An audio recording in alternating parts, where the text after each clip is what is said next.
जी गुरु जी। अगला प्रश्न ये है कि किसी व्यक्ति के जीवन में गुरु का कितना महत्व रहता है, उसको गुरु दीक्षा लेनी चाहिए कि नहीं, और गुरु दीक्षा ना लेने पर क्या भगवान की प्राप्ति हो सकती है? देखो, भगवान की प्राप्ति तो नामदेव जी को 27 बार हो चुकी थी। जी भगवान विट्ठलनाथ जी के साक्षात दर्शन हो गए। जी पर भगवान ने कहा नामदेव जी से जी कि नामदेव तुम अभी कच्चे हो। जी क्यों? भगवान 27 बार मिल गए और अभी कच्चा है। जी तब भगवान से पूछा नामदेव जी ने कि क्यों कच्चा हूं? बोले आपने अभी तक गुरु नहीं बनाए। जी गुरु विन भव निधि तरय न कोई, जो विरंच शंकर सम होई। कितना भी बड़ा ज्ञाता, भगवान राम तो भगवान थे ना, पर गुरु ग्रह पढ़न गयऊं रघुराई। भगवान राम तो गुरु के घर पढ़ने गए कि नहीं? राम तो भगवान थे, उन्हें गुरु की क्या जरूरत थी? पर गुरु के बिना गति नहीं है, इसलिए गुरु बनाना जरूरी है। गुरु के बिना, अब सोचो मैं आपके सामने बैठा हूँ, जी मैं इसी गांव में इसी खेत में गैया चराता था, जी चारा काट के लाता था। आज यदि यहाँ बैठा हूं ना, तो केवल गुरु की कृपा के बल पर बैठा हूं। जी, सही गुरु बात। ने मुझे पढ़ा लिखा करके इस लायक बनाया कि आप तक पहुंच सकूं, आपसे बात कर सकूं, आपकी सेवा कर सकूं। आज जितनी भी सेवा गौरी गोपाल में हो रही है दास अनिरुद्ध के शरीर से, इस शरीर पर देखो माता पिता का तो योगदान है, परंतु गुरु का भी योगदान है। गुरु ने मुझे इस रास्ते पर चलाया। ना पढ़ाए होते, ना पढ़ाया लिखाया होता, ना ज्ञान दिया होता, तो मैं तो गैया ही चला रहा होता ना। जी गुरु तो जी। गुरु ही, जैसे हीरा खदान से निकल तो गया है, लेकिन उसे कोई गले में यूं ही थोड़ी पहन लेता है, उसे जौहरी तराशता है। जब तक कटिंग ना की जाए, तराशा ना जाए, चमक थोड़ी आती है। तो गुरु जब तक आपको निखारे ना, तब तक आपकी चमक थोड़ी आती है। अपने जी। ज्ञान से, अपने भक्ति से, अपने विवेक से गुरु आपको तैयार करता है, तब आप समाज की सेवा के योग्य बनते हैं। जी जो गुरु की सेवा में है, गुरु की शरण में है, वो सही रास्ते पर चल रहे हैं। जो गुरु की शरण में नहीं है, वो शराब पी रहे हैं, गांजा पी रहे हैं। आजकल के लड़के क्या कर रहे हैं? लड़कियों के संग रह रहे हैं। क्यों? क्योंकि अभी तक इन्हें कोई गुरु नहीं मिला। शराब पी रहे हैं, सिगरेट पी रहे हैं। क्यों? क्योंकि गुरु नहीं मिला। मछली खा रहे हैं, मांस खा रहे हैं। एक अच्छा गुरु मिल जाएगा तो अपने आप उन्हें रास्ता प्राप्त हो जाएगा। इसलिए गुरु जरूरी है। जी गुरु। गुरु बिन माला फेरते, गुरु बिन देते दान, गुरु बिन दोनों निष्फल हैं, चाहे पूछो वेद पुराण। फिर क्या बताया है कि झूठे गुरु के आश्रय, कदे न उधरे जीव, सच्चे पुरुष कबीर हैं, आद परम गुरु पीव। और झूठे गुरु से भी नाम लेकर जीव उद्धार नहीं हो सकता। सच्चा सतगुरु केवल एक कबीर साहब है, और कबीर साहब ही की कृपा से आज इस दास को उपलब्ध है। उनका पूर्व में आपने संदेश पढ़ा होगा कबीर सागर में। कबीर बानी नामक चैप्टर है 137 पृष्ठ पे, और सूक्ष्म वेद है कबीर सागर में लिखा हुआ, अलग से एक चैप्टर है, उसके 121 पृष्ठ पे कि परमात्मा ने कहा था कि जब कलयुग 5500 वर्ष व्यतीत हो जाएगा, तब एक महापुरुष प्रकट होगा, मेरा भेजा हुआ मेरा दास जाएगा, और पूरे विश्व को सत नाम और सत भक्ति बता के पूरे विश्व का कल्याण करेगा। पूरी पृथ्वी के प्राणी उपदेशी होंगे।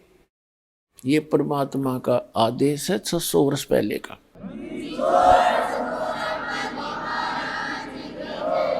और अब वो सफल होगा पुण्यात्मा। आप देख रहे हो गांव गांव में, नगर नगर में परमात्मा के बच्चे, जिनको ये ज्ञान समझ में आ गया, उनको ये चिंता हो जाती है कि मेरा तो कल्याण हुआ। इस मत को दो राय है नहीं। यहाँ से भक्ति प्राप्त होने के बाद उस प्राणी का मोक्ष कंपलसरी है, गारंटीड है, लेकिन कंडीशन है कि मर्यादा में रहे। और भक्ति कोई विशेष भी नहीं इसमें करनी, यानी विशेष वो नहीं है कि कोई हठ योग नहीं। इसको चलते फिरते, बैठ के, लेट के, कोई रोगी है, बीमार है, नहीं बैठ सकता, लेट के भजन कर ले, सिमरण से मोक्ष होगा। कबीर साहब कहता हूँ कई जात हूँ, और सुनता है सब कोई, और सुमन से भला होगा ना तो भला नहीं होए, यानी सुमरण तय मोक्ष होगा। और सुमरण इतना गजब का आपको दे दिया गया है कि एक श्वास की कीमत जैसे बताई थी, आपको बहुत बार बताई है कि 14 लोक, ब्रह्मा विष्णु महेश के लोक, और ये 14 लोक एक साइड में रख दे एक तराजू के पलड़े में, और एक तरफ पासंग रख दे पृथ्वी पूरी, इसका शासन इन और स्वर्ग लोक और साथ में पाताल लोक तो एक तरफ रख दे, वैसे यूजलेस है ये। और एक श्वास के सिमरण का सतनाम के सिमरण की इतनी कीमत है। तो सिमरण आप ढंग से करते रहना, मर्यादा में रहना, भजन जरूर करना लेकिन कसक के साथ करना। यहाँ से दिल उठाए रहना कि ये लोक ठीक नहीं है। जैसे एक परमात्मा ने कहा कि जैसे पर घर पावना रह उठाए चित,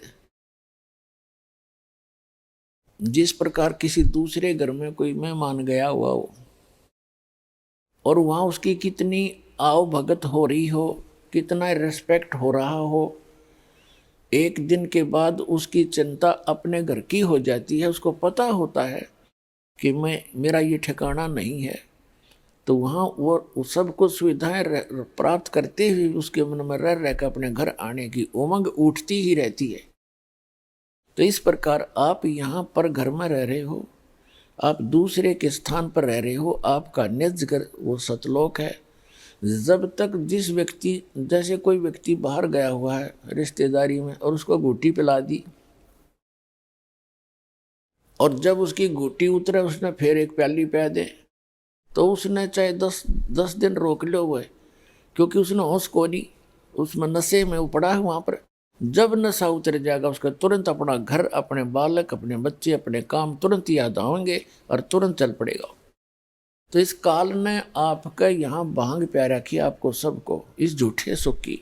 कबीर साहब कहते हैं झूठे सुख को सुख कहे ये मान रहा मनबोध, ये सकल चबीना काल का कुछ मुख में कुछ बोध। ये कुछ ये यहाँ का जो सुख है, कार कोठी बंगले, ये भांग प्या रखी आपने। और जब परमात्मा की एंटीबायोटिक कैप्सूलों से, मंत्र से, जाप से, ज्ञान से आपकी अभांग उतरेगी, फिर आपका चित्त उस सतलोक के अंदर ऐसे रहेगा जैसे पर घर में पावना यानी मेहमान रहता है। तो उस अतिथि के आए बिना आपकी मुक्ति नहीं होगी। तो इस ज्ञान को रह कर सुनना, भक्ति करते रहना। भक्ति चाहे थोड़ी बन जावे पर करे कसक के साथ करे और मर्यादा में रहता हुआ करे तो सफल होगे। भक्ति करनी अवश्य पड़ेगी। अगर आप ये वीडियो YouTube पर देख रहे हैं तो हमारे चैनल को सब्सक्राइब करें और बेल आइकन को दबाना ना भूलें। अगर आप Facebook पर ये वीडियो देख रहे हैं तो हमारे पेज को लाइक करें।